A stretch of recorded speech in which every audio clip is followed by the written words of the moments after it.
লালসাময় একটা জীবন, লোভ, মরিচিকা, মায়াজাল। এই মায়াজালে আমরা আটকে আছি, ফলে মৃত্যুর কথা আমরা ভুলে গিয়েছি। পাগলের মতো ছুটছি, আরো টাকা লাগবে, আরো খ্যাতি লাগবে, আরো যশ লাগবে, আরো দাপট লাগবে। আমার এত টাকা দিয়ে কি হবে? এত সম্পদ দিয়ে কি হবে? এত ব্যস্ততা দিয়ে কি হবে তোমার? স্টপ, থামুন, অনেক হয়েছে। আন্না, থামুন, take a rest, take a breath and think about death.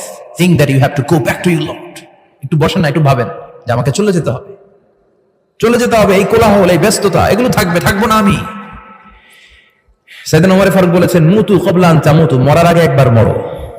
হাসিবু ক্বাবলা আন তুহাসাবু আলাইকুম, তোমার হিসাব নেওয়ার আগে তুমি একবার নিজের হিসাবটা করো না। কাগজ বের করে একটু লিখো না, কি কি ভালো কাজ করছিলা, যেগুলো দিয়ে নাজাতের ওসিলা হতে পারে। 1 2 3, আর কি কি আকাম কুকাম করছো দেখো না, লিখে দেখো তোমার অবস্থাটা কি। মরার আগে একবার মরো। মরার আগে খাটের মধ্যে শুয়ে শটান করে চোখ বন্ধ করে একবার মরার ভান করে দেখেন কেমন লাগে। চোখটা বন্ধ করেন আর ভাবেন আপনি নাই, কি কি হতে পারে ভাবেন।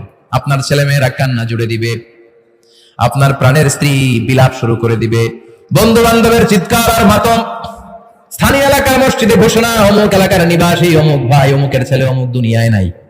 সব আত্মীয়রা চলে আসবে, ফেসবুকে স্ট্যাটাস দেয়া হবে, সবাই সবাইকে জানাবে বিকাল 4টায় অমুক হাই স্কুল ময়দানে আপনার জানাজা। ছুটে আসবে, সবাই ছুটে আসবে আপনাকে শেষ বিদায় দিতে, গুড বাই জানানোর জন্য, আল ওয়াদা, বিদায় জানাতে আসবে সবাই।